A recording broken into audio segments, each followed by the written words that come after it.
जी बिल्कुल डिम्पी, ये आप इंटरेस्टिंग नाम आ रहा है सामने। हमारी डीलर से बात हुई है, मन्नापुरम फाइनेंस है। अब यहाँ पे क्या हो रहा है कि जो इंस्टीट्यूशनल सेलिंग का प्रेशर है वो अब कम देखने मिल रहा है। अब याद रखिए, पिछले एक महीने में जो है डीलर्स कह रहे हैं फिडेलिटी इन्वेस्टमेंट्स जो हैं वहाँ पे उन्होंने जो अपनी स्टेक को थोड़ी ट्रिम की है, थोड़ी बिकवाली की है ओपन मार्केट में।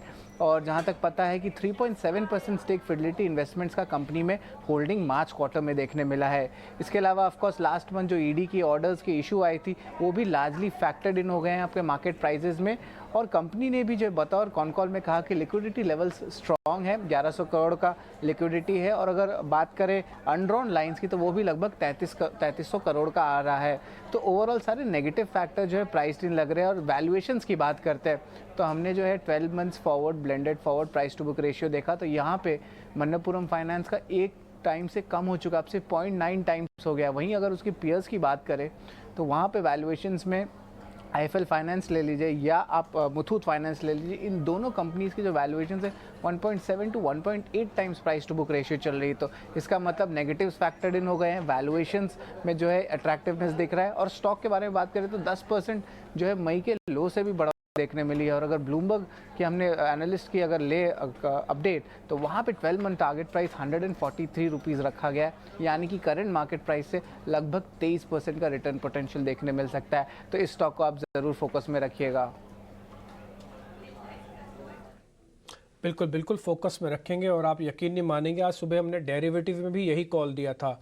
ये एफ&ओ बैन में है वैसे मन्नापुरम फाइनेंस में, आपको बता दूं शरद, आपने ये खबर निकाल के आया। हमने भी सुबह एफ&ओ बैन में था, लेकिन in spite of this ban में होने के बावजूद आज हमने सुबह दर्शकों को बताया था, प्रियंका आपको भी याद होगा, हमने कंडीशन राइडर भी लगाया था कि आप कैश में ले लो, जब इसका बैन खुलेगा इसको कन्वर्ट कर लेना, लेकिन ले लो, इसके अंदर पोजीशंस बन रही हैं और डेरिवेटिव का डाटा भी अलाउ कर रहा है। आज खबर गर्म वाले सेगमेंट में भी हमको मन्नापुरम के बारे में सुनने को मिला, तो अच्छी बात है, अच्छा सा कनेक्ट हो रहा है। तो सुबह एफ&ओ वाले जो 2 कॉल्स होती हैं और इस समय जो खबर गर्म वाला सेगमेंट है, इसको तो आपको बिल्कुल ही नहीं मिस करना, ये तो आपको देखना ही देखना है, तो मस्ट लगा लो आप इनको तो।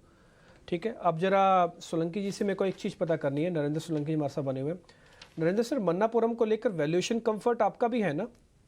आपको भी लगता है ना कि ठीक है, बुरी खबरें थोड़ी कम हो गई हैं, बेस बन चुका है और गोल्ड एज एन हेज अभी भी काफ़ी एक्टिव है, ये सस्ता शेयर अपने पीयर से?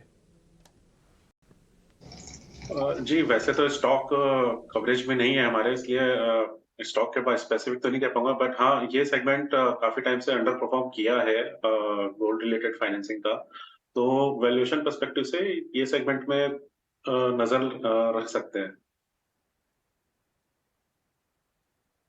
फाइनेंसिंग यहाँ काफ़ी इंटरेस्टिंग दिख रहा है। लग रहा है कि यहाँ जो एक प्रेशर था एक बड़े फंड का, उसके सेलिंग के बाद शायद थोड़ा मोमेंटम सुधरा है, इस वजह से आप देख रहे हैं 3-3.5% की यहाँ पर आज मूव है।